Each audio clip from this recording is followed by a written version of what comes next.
there, everybody. Tom Antonellis here from Thick Skin Creation Studio. I'm a voiceover artist and dialect coach. I'm also the co-host with my sister Julie of Back Through the Basement podcast, which you can catch anywhere you listen to podcasts. Today I'm going to be sharing with you some earmarks of the Irish dialect in celebration of St. Patrick's Day. So top of the morning to you, or top of the afternoon, or top of the evening, whenever you're watching this. Happy St. Patrick's Day. I'm going to be reading a little passage from Irish Fairy and Folk Tales. And this is from The Leprechaun or Fairy Shoemaker by William Allingham, or Allingham. I'm going to read a passage, and then we'll talk about some of the specific earmarks you're hearing and that distinguish the Irish dialect. Here we go. Little cowboy, what have you heard? Up on the lonely Rath's green mound, only the plaintive yellow bird, sighing in sultry fields around. Chary, chary, chary, chiree, only the grasshopper and the bee. Tip-tap, rip-rap, tick-a-tack-too, scarlet leather sewn together. This will make a shoe. Left, right, put it tight. Summer days are warm. Underground in winter, laughing at the storm. Lay your ear close to the hill. Do you not catch the tiny clamour? Busy click of an elfin hammer. Voice of the leprechaun singing shrill, as he merrily plies his trade. He's a span and a quarter in height. Get him in sight, hold him tight, and you're a made man. Okay, so what are we hearing? When I speak in an everyday voice, this is a general American voice, essentially. You might catch a stray Bostonian sound from me. But the first things that we're hearing in words like only, which shows up twice, and in the word hold, we have a long O vowel sound, only and hold. So in a general American sound, we say that with a certain duration. You don't even have to think about it. If like me, you speak in a general American sound, you say only, hold, and those O parts of the word are of a certain duration. So when doing an Irish dialect, it's good if you can shorten those. Only, hold. So there's this sound. It's also kind of a tighter mouth, a tighter oral sphincter, if you will. Hold versus hold. So I kind of bring it in a little bit tighter. Briefer, tighter, and there you have the Irish O. You'll also catch some TH sounds in there in words like together and to and leather, and even the word the. And all of those happen to be one of the two types of TH words, TH sounds, a buzzing one, th, as opposed to the hissing one, th, in things like three or thing. So a lot of the THs in this particular passage were the darker sound, the voiced TH, th.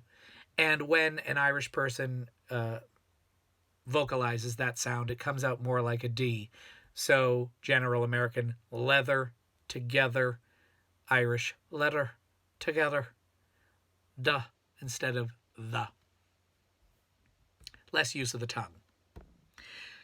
And then, of course, we got a really Irish sound in the long I sounds of words like right, tight, plies, his trade, height, sight, tight again.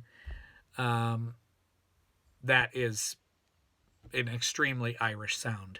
So to pull that off, I do, in a sense, with my mouth, I do the opposite of a smile. So if I smile and you see the peaks of my mouth go up in a smile, they're actually going to go down when I make the Irish long I in a word like right. We'll do right, right. So they kind of go down tight, sight, plies, his trade, plies, instead of ply. Right? And that is super Irish marker, right? Oh, and then in the words like right, tight, sight, height, we have a terminal T there, and what an Irish dialect, Irish speakers do you'll hear a lot of air on that final T. Technically, it's called an aspirated terminal T, so it sounds more like right. There's almost like, I'll put a piece of paper in front of my mouth. You'll see there's a lot of air that comes out there. I'll show you. Right? Tight. Sight. That air is coming out on the T. And that's actually something a Bostonian dialect would do. So yeah, dude, take your car, all right? That terminal T is also aspirated in a Bostonian sound. A couple small ones we hear in laughing and singing, which are words that end in ing, verbs that end in ing. We're going to turn those in an Irish dialect to laughing and singing. And depending on how deep into that you might hear a laughing as opposed to laughing and singing. And then in words like storm and warm, there's an or sound. In some areas of Ireland, that might become, I did it this way, starm and warm.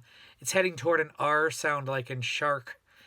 And then in some areas, you're really going to hear a good or. Storm and warm.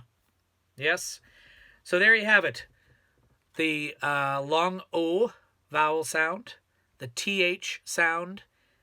By the way, if it's a light TH like thing or three, they'll likely turn it into a T. Ting and tree. Long I, wicked Irish, right? Irish, Ireland. And then or might become R or head toward R, starm, warm, laughing, and ing becomes in, laughing. And there you have it. Not all of the markers of an Irish dialect. There's more, but it's a good starter set.